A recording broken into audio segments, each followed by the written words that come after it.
조국 전 장관, 정말 감옥에서 나올 수도 있을까요? 법무부 장관 후보자가 직접 나서서 형량이 과하다고 했는데 이게 대체 무슨 의미일지 궁금하시죠? 정성호 후보자가 왜 그렇게 생각하는지 그 이유를 오늘 끝까지 들어보시면 정말 깜짝 놀랄 내용이 뒤에 있습니다. 안녕하세요. 오늘 저희가 함께 좀 깊이 파헤쳐볼 이야기는요. 바로 정성호 법무부 장관 후보자의 발언입니다. 조국 전 장관의 사면 가능성을 두고 나온 말인데 중앙일보 7월 16일자 기사를 중심으로 한번 살펴보겠습니다. 네, 이게 상당히 좀 파장이 있는 발언이었죠. 맞습니다. 그래서 오늘 이 시간에는 정 후보자 발언의 진짜 속뜻, 그 배경은 무엇인지, 그리고 조 전 장관과 그 가족들이 처한 상황은 지금 어떤지 핵심만 쏙쏙 뽑아서 명쾌하게 풀어드리겠습니다. 자, 그럼 먼저 논란의 중심이 된 그 정성호 후보자의 발언부터 시작해볼까요? 이게 7월 16일 인사청문회에서 나온 거죠. 네, 그렇습니다. 그 청문회 자리에서 정 후보자가 조 전 장관이 받은 징역 2년형 있잖아요. 거기에 대해서 판결 내용에 따른 죄보다도 양형이 과한 것 아니냐, 이런 개인적인 생각을 밝혔습니다. 양형이 과하다. 그러니까 죄에 비해서 벌이 너무 세다 이런 뜻으로 받아들이면 될까요? 네, 맞아요. 쉽게 말하면 그런 거죠. 그 양형이라는 게 죄에 맞춰서 벌의 크기를 정하는 건데 저지른 잘못에 비해서 벌이 너무 과한 것 같다는 의견을 이제 공개적으로 낸 겁니다. 그러니까 잘못한 크기하고 처벌의 크기, 그게 좀 맞아야 한다. 그 균형이 중요하다. 이렇게 본 거군요. 네, 핵심은 그거죠. 죄와 벌 사이에는 어떤 비례성, 균형이 맞아야 한다는 원칙을 언급한 겁니다. 물론 사면 자체는 대통령의 고유 권한이지만 결정을 내릴 때 이런 점들도 좀 고려해야 하지 않겠냐, 이런 취지로 덧붙였고요. 그런데 이게 단순히 조 전 장관 한 사람의 문제가 아니고 그 가족 전체를 봐야 한다. 이 점을 유독 강조했다면서요? 이게 좀 핵심인 것 같은데요. 네, 바로 그 지점입니다.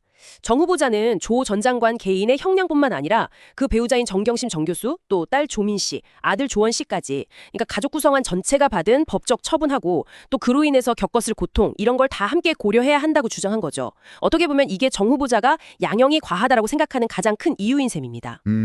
가족들 상황이 구체적으로 어땠는지 한번 간단하게 정리해 주시면 이해가 더 쉬울 것 같아요. 네, 그 부인 정경심 정 교수는 아시다시피 징역 4년이 확정됐었죠. 그러다가 작년 9월에 가석방으로 나왔고요. 딸 조민 씨는 올해 5월에 벌금 1,000만 원형이 확정됐습니다. 딸까지도 형이 확정됐군요. 네, 그리고 아들 조원 씨는 기소유예 처분을 받았어요. 기소유예라는 건 죄는 인정되지만 검사가 여러 상황을 고려해서 재판에 넘기지는 않는 거죠. 그렇군요. 정 후보자는 사실 이전에도 비슷한 말을 했었어요. 6월에 한 라디오 인터뷰에서도 온 가족이 이렇게 처벌받는 건 너무 과도하다, 불공정하다, 이런 의견을 냈었고요. 심지어 그때 자녀들이 고졸로 전락했다, 이런 표현까지 쓰면서 좀 강하게 얘기했었죠.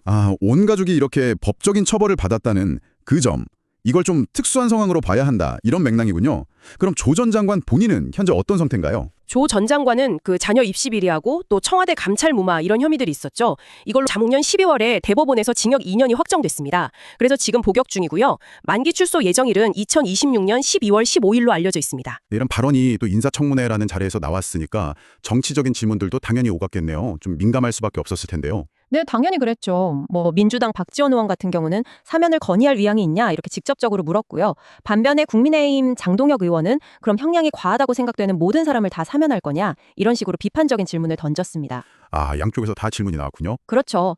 거기에 대해서 정 후보자는 이건 좀 일반적인 기준하고는 다르게 봐야 한다. 그러니까 조 전 장관 가족 전체가 겪은 그 특수한 사정을 고려해야 한다는 점을 다시 한번 강조하면서 답변했습니다.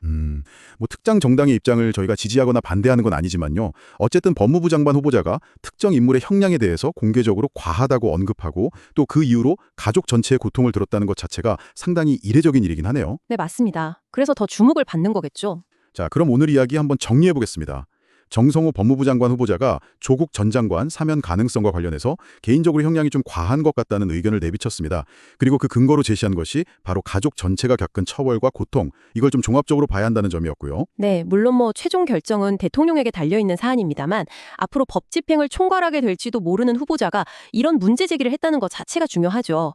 앞으로 비슷한 사안에서 어떤 균형이나 형평성 문제에 대한 논의에 적지 않은 영향을 줄 수도 있을 것 같습니다. 오늘 이야기를 들으시면서 우리 청취자분들은 어떤 생각이 드셨을지 모르겠습니다. 한 사람의 잘못에 대해서 그 가족이 함께 감당해야 할 책임, 그리고 그 고통의 무게는 과연 어디까지가 적절한 걸까요?